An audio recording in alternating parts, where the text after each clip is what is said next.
Oil heat ஆகணும். கொஞ்சம் heat ஆனதுக்கப்புறம் கொஞ்சம் மஞ்சள் தூள் போட்டுக்கணும். என்ன எக்கு கறி வந்து வீட்டிலே சிம்பிளாக பண்ணுறதுக்காக எக் ஃபர்ஸ்ட் ஃப்ரை பண்ணிவிட்டு எடுத்துக்கணும்.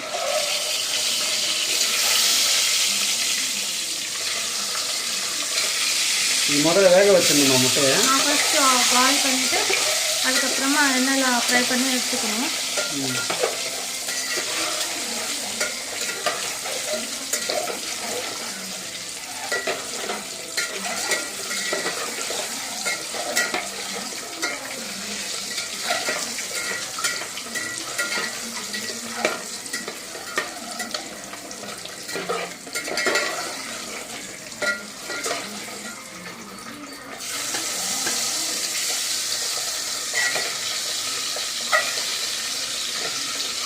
இதில் எத்தனை முட்டை இருக்குது? 10 இருக்குங்க. 10 முட்டையா?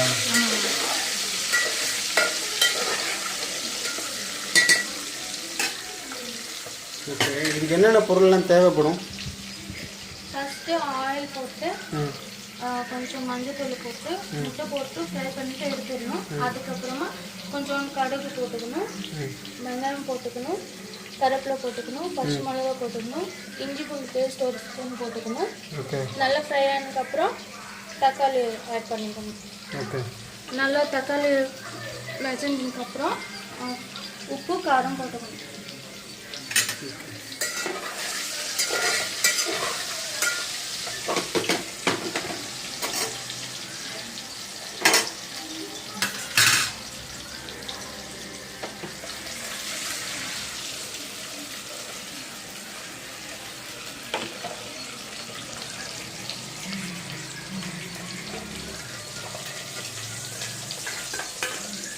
இந்த மாதிரி ப்ரௌன் கலர் வரணும்.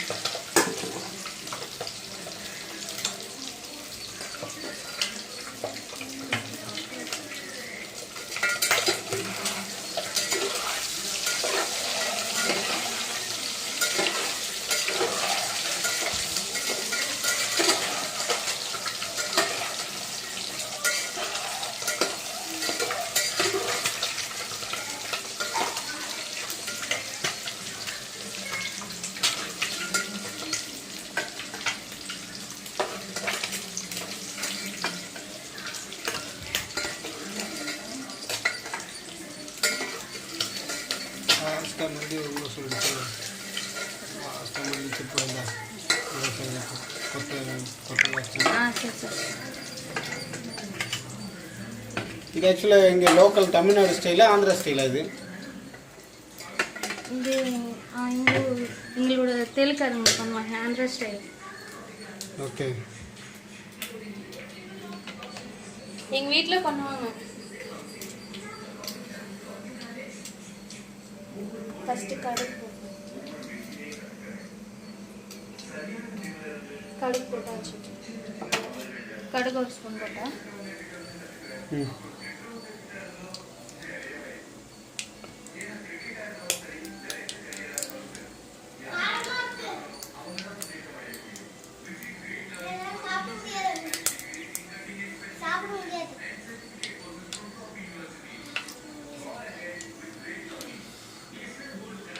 கடுகு புரிஞ்சிருச்சுன்னு நினைக்கிறேன்.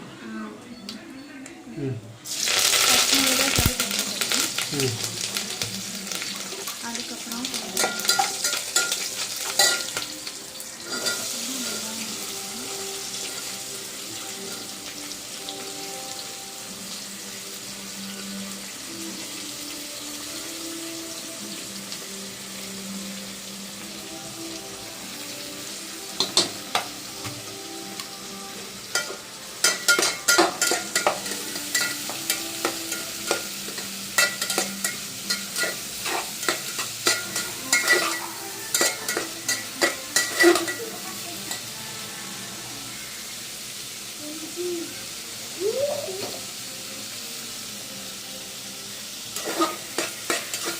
நல்லா ஃப்ரை பண்ணிக்கோங்க.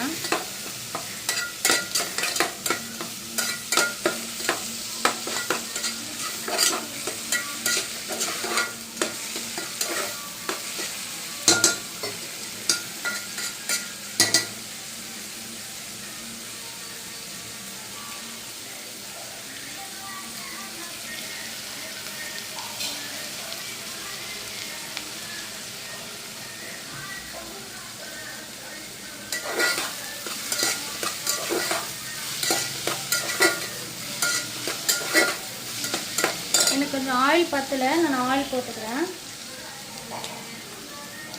நீங்கள் பார்த்து போட்டுக்கோங்க.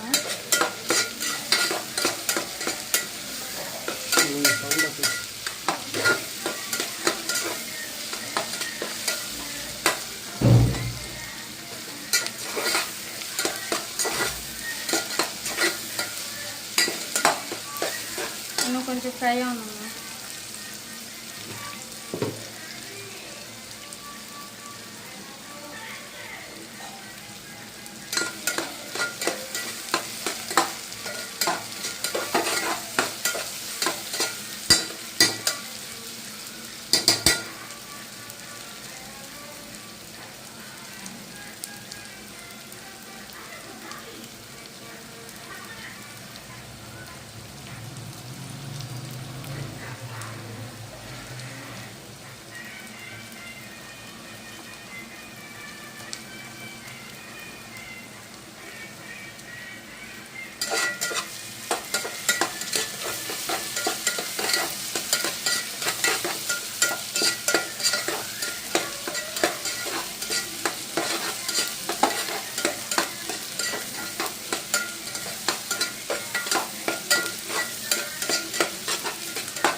இன்னும் கொஞ்சம் ஃப்ரை ஆகணுங்க.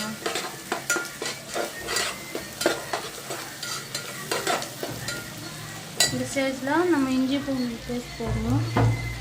பாருங்க, நான் போடுறேன். ஒரு 2 ஸ்பூன் இஞ்சி பூண்டு பேஸ்ட் போடணும்.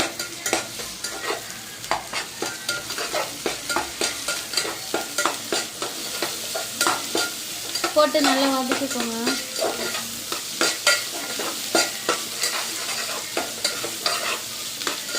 பச்சை வாசனை போகிற வரலும் ஃப்ரை பண்ணிக்கோங்க.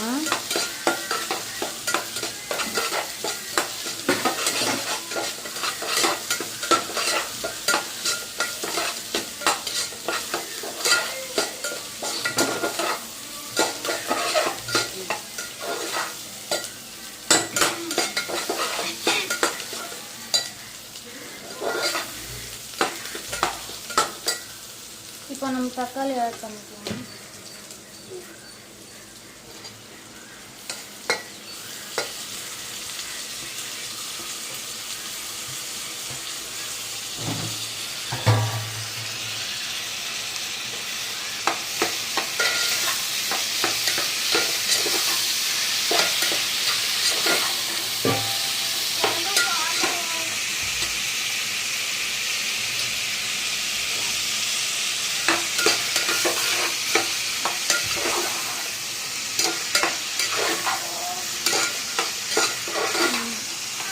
தக்காளி மொத்தமாக இதில் ஃப்ரை ஆகிடும்.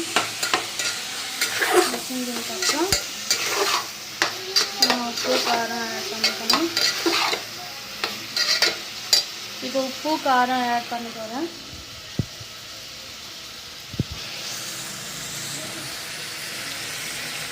குழம்புக்கு தேவையான உப்பு போட்டுக்கணும்.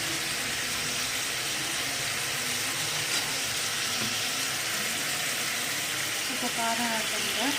உங்களுக்கு எவ்வளோ காரம் தேவைப்படுமோ அவ்வளோ ஆட் பண்ணிக்கோங்க. நாங்கள் கொஞ்சம் காரமாக தான் சாப்பிடுவோம்.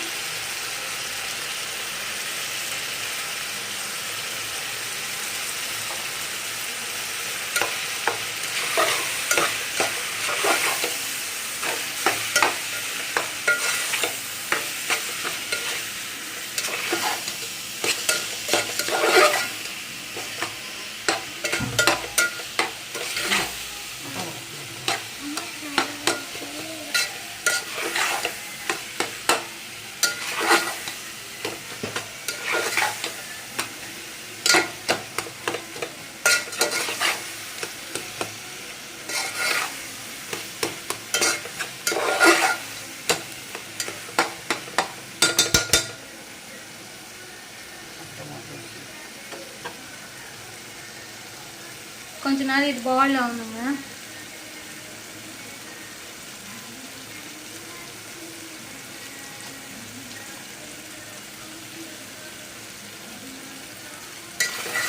நடுவில் நடுவில் அந்த மாதிரி கிண்டிகிட்டே இருக்கணும். அடி பிடிச்சிடும் இல்லைன்னா கீழே.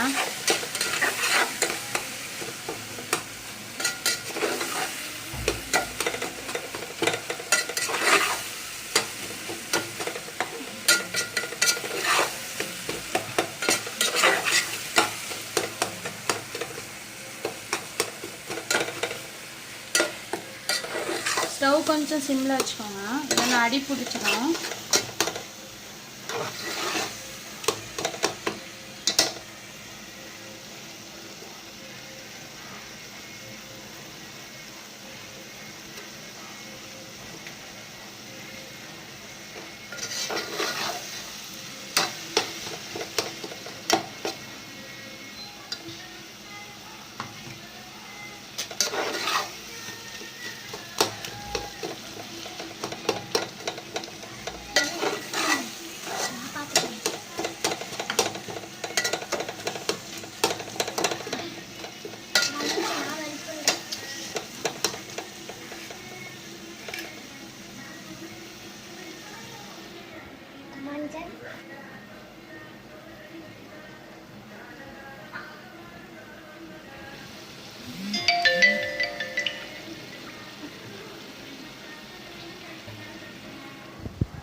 எல்லாம் எண்ணெய் பிரிஞ்சு வருது பார்த்தீங்களா? குழம்பு ரெடி ஆக போகுது. முட்டை போடலாம். அடுத்த முட்டை போட்டுக்கலாம். நாங்கள் 10 முட்டை எடுத்துருக்கோங்க.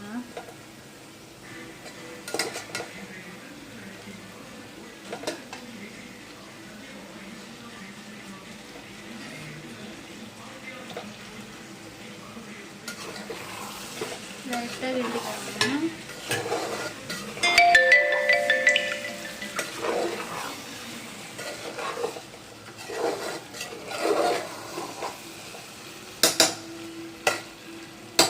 அதுக்கப்புறமா தண்ணி ஆட் பண்ணிக்கணும். நமக்கு எவ்வளோ கிரேவி இது தேவைப்படுமோ அவங்களுக்கு தேவைப்படுற மாதிரி நீங்கள் தண்ணி ஊற்றிக்கோங்க. பார்த்து ஊற்றிக்கோங்க. ரொம்ப தண்ணி ஆயிடுச்சா நல்லா இருக்குது.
10 நிமிஷம் பாயில் ஆகணுங்க.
நடுவில் லைட்டாக கரண்ட் வச்சு கிண்டுங்க.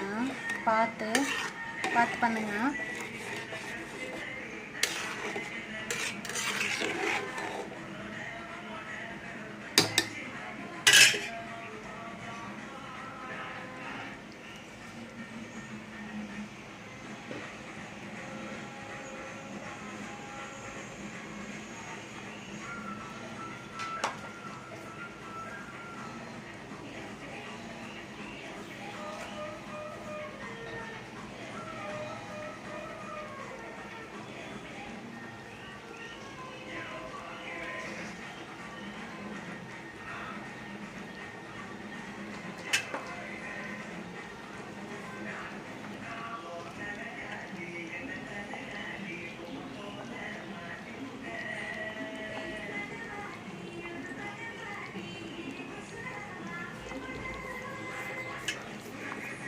நல்ல பால் எண்ணெய்லாம் சைடில் பிரிஞ்சு வரணும். அதுக்கப்புறம் நம்ம ஸ்டவ் ஆஃப் பண்ணிக்கலாம்.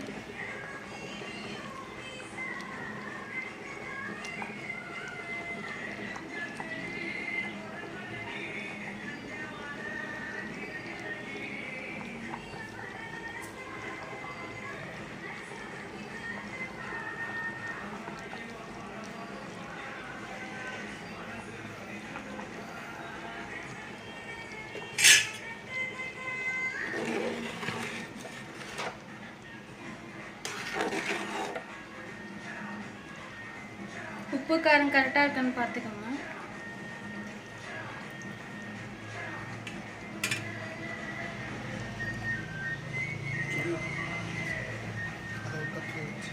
வச்சு ஒரு முட்டையை வச்சு தனியாக காட்டு.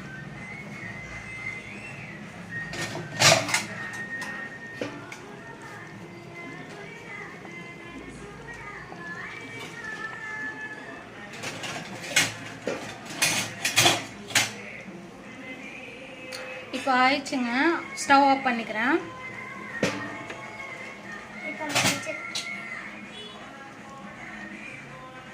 நான் கொஞ்சம் எங்களுக்கு தண்ணி மாதிரி தான் கொஞ்சம் வைப்போம், ரொம்ப கிரேவி திக்னஸ் பண்ண மாட்டேன்.